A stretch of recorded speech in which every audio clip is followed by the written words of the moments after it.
Good morning, student. Welcome you. In this topic, we study about delegation of authority. Okay, delegation of authority. इसमें होता क्या delegation? देखिए यहाँ पे यदि हम देखते हैं in every organisation manager are assign to lot of work है. Manage are alone can not perform all the work. ठीक है, मैनेजर के पास बहुत सारा वर्क होता है. So he is not able to perform all the work. So he divide the work among different individual working under him according to their qualification and get the work done from them. Okay, so what he will do, he will he divide the work among different individual working. ठीक है, तो manager क्या करेगा, उसके जितने भी subordinate है उन लोगों में ये वर्क को क्या करेगा, डिफरेंटली डिवाइड कर देगा work under him according to their qualification and get the work done from them.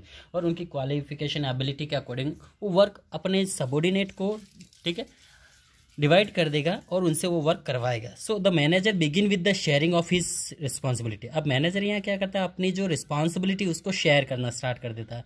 ठीक, उसको ये सपोज 100 यूनिट प्रोडक्शन का जो टारगेट है उसको पूरा करना है, तो वो अकेला नहीं कर सकता. तो वो क्या करेगा, अपने अंडर में यदि 10 है तो 10-10 सबको दे देगा. ठीक, तो इस तरह से सभी 10 लोग एक साथ काम करेंगे तो वो टास्क पूरे समय पे कंप्लीट हो पाएगा.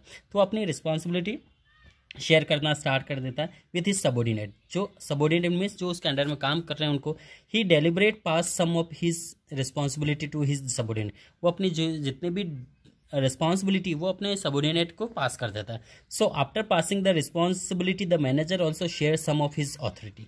ठीक है, तो देखिए वो रिस्पॉन्सिबिलिटी तो पास कर देता है लेकिन साथ में कुछ अथॉरिटी भी पास करता है. हम अथॉरिटी पहले भी देख चुके, स्टडी कर चुके कि जब तक अथॉरिटी नहीं है कोई भी व्यक्ति काम को पूरा समय पे नहीं कर पाएगा. ठीक है, तो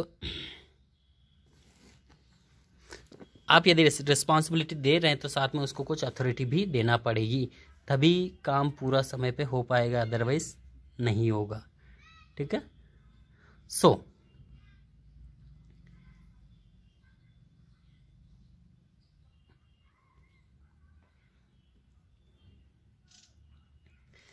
okay, example, power to make decision with his subordinate so that responsibility can be carried on properly. ठीक है, यदि आप किसी को पावर दे रहे हैं make a decision with his subordinate so that responsibility can be carried properly, तो ही वो रिस्पॉन्सिबिलिटी सही तौर पे निभा पाएगा.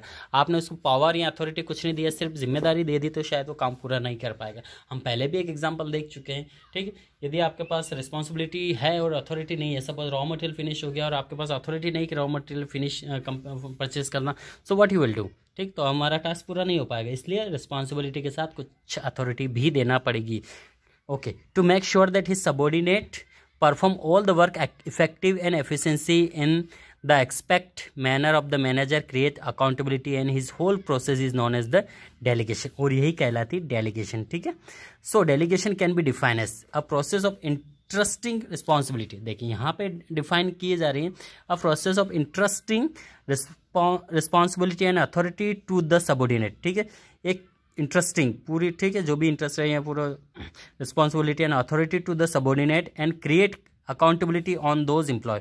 और उनके ऊपर एक अकाउंटेबिलिटी क्रिएट की जाती है who are interested responsibility and authority. जो इसके जिम्मेदार हैं, जिनके पास अथॉरिटी, उनका एक अकाउंट भी मैनेज किया जाता है. यही कहलाता है आपका डेलीगेशन. ठीक, in simple word delegation refer to downward transfer authority from the superior to subordinate. और सिंपल सी डेफिनेशन यदि हम देखें डेलीगेशन का, इट मीन्स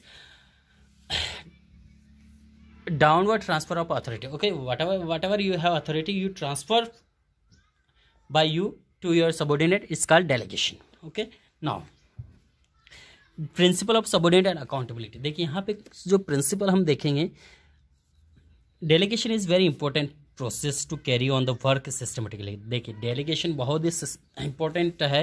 ठीक है, important process है to carry on systematically in the organization, but delegation is not process abdication which means accountability is absolute. ठीक है, ये कोई एक नॉट प्रोसेस नहीं है कि एप्लीकेशन नहीं है कि इसको हम प्रॉपरली किसी भी अकाउंट में मैनेज कर पाएँ.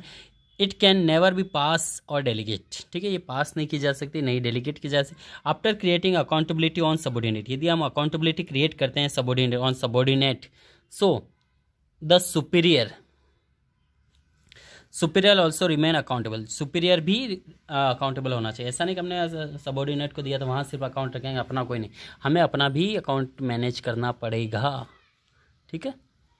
For an example, if the sales manager is assign a target of selling 1000 unit in 1 month, देखिए यदि एक सेल्स मैनेजर टारगेट फिक्स करा कि 1 महीने में उसको 1000 यूनिट सेल करना है, so he divide his target among the 5 salesman working under him, तो अपने अंडर में यदि 5 सेल्समैन उसके तो वो डिवाइड कर रहा है। One of the salesman fell sick, यदि एक सिक हो जाता, बीमार हो जाता, so that end of the 1 month only 800 unit could be sold, तो 800 ही सोल्ड हो पाएगी।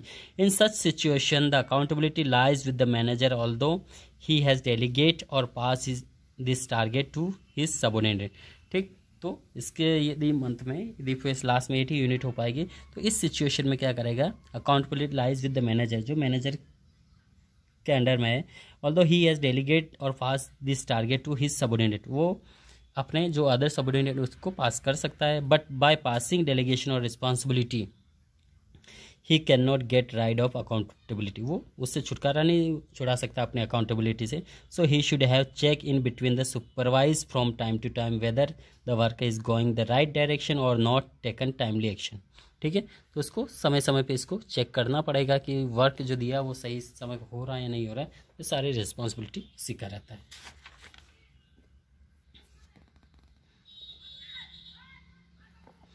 ठीक है, नेक्स्ट आता है यहाँ पे हमारा element of the delegation process. ठीक है, element of the next delegation process का जो है नेक्स्ट पार्ट में देखेंगे। Thank you.